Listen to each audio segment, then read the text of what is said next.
নির্বাচনের আগে যে প্রতিশ্রুতি দিয়েছিলেন সেই প্রতিশ্রুতি বাস্তবায়ন করার জন্য আপনার কবে থেকে এই শপথটা নেই? শপথটা নিয়ে তো তারপরে শুরু করতে হবে। আর প্রতিশ্রুতি যেহেতু আমি দিয়েছি, বৃক্ষ তোমার নাম কি ফলে পরিচয়, আমি আসলে কি করি আমার কাজে প্রমাণিত হবে।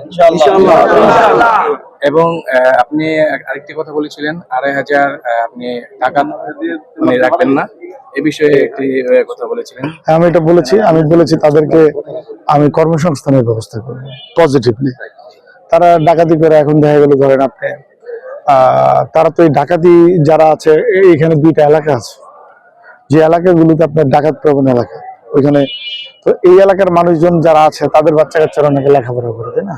তাদেরও তো জীবিকা নির্বাহের অধিকার আছে। আপনি তাকে কি করবেন?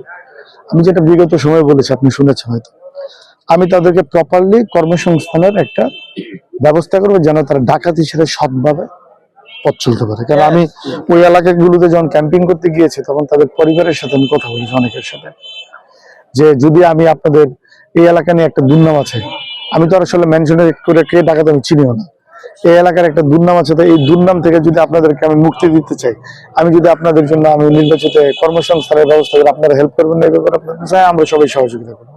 তো সো আমি ওই ফ্যামিলিগুলোকে অ্যাকোমোডেট করে সাথে নিয়ে যারা ডাকাতি করছে আমি তাদের খোঁজ খবর নিয়ে তাদেরকে একটা পজিটিভ কাজের সৎভাবে আর্নিং এর একটা ব্যবস্থা করে দিয়ে তাদেরকে এই পথ থেকে ফিরিয়ে নিয়ে আসবেন সামনে। আর এই আপনার তরুণদের জন্য কি কোনো কি পরিকল্পনা আছে? অবশ্যই তরুণদের জন্য তো অনেক পরিকল্পনা আছে।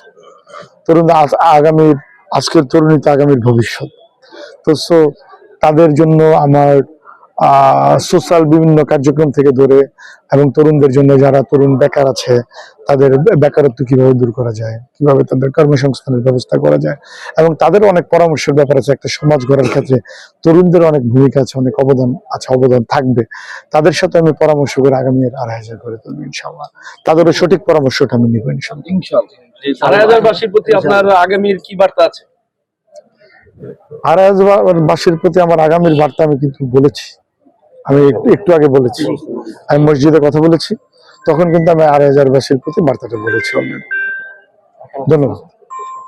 এই যে এখনো অনেক জায়গায় ভোট নিয়ে ভোট পরবর্তী যে সহিংসতা সেটা কাটেনি, অর্থাৎ অনেকে পুনরায় আবার ভোট চাচ্ছেন।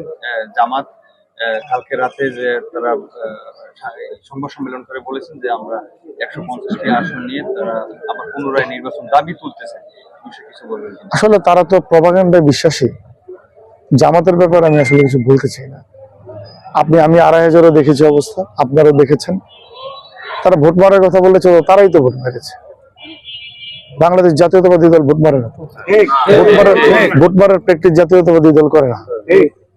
আমরা সে প্র্যাকটিস করি নাই এবং সেই দিকে আমরা হাঁটিও না। কারণ গতকাল যে অবস্থা ছিল, আমি তো দেখেছি জামাতরাই উল্টা তৎপর ছিল। এই কাজটা আমি কয়েকটা কেন্দ্রে গিয়েছি, আমার এজেন্টদের সাথে দুর্ব্যবহার করেছে জামাত, সেখানে একটি বিশেষ বাহিনী তাদেরকে সহযোগিতা করেছে জামাতকে। আমি সেদিকে আসলে যেতে চাই না। একটা বিশেষ বাহিনী জামাতকে যত প্রকার হেল্প করা যায় তত প্রকার হেল্প করেছে। আমি ২৫০০ জনগণের ভালোবাসা এবং আন্তরিকতার কারণে আমি বিজয়ী হয়েছি। আমি সেদিকে যেতে চাই না। ভোট কারা মেরেছে, ২৫০০ যেমন জামাত ভোট মেরেছে, চেষ্টা করেছে, ঠিক সারা বাংলাদেশে এই কাজটা জামাতই করেছে। বিএনপি কখনো ভোট মারার প্র্যাকটিস করে না, এটা তারেক রহমানের দল। জননেতা তারেক রহমান আমাদের সেই শিক্ষা দেয়নি।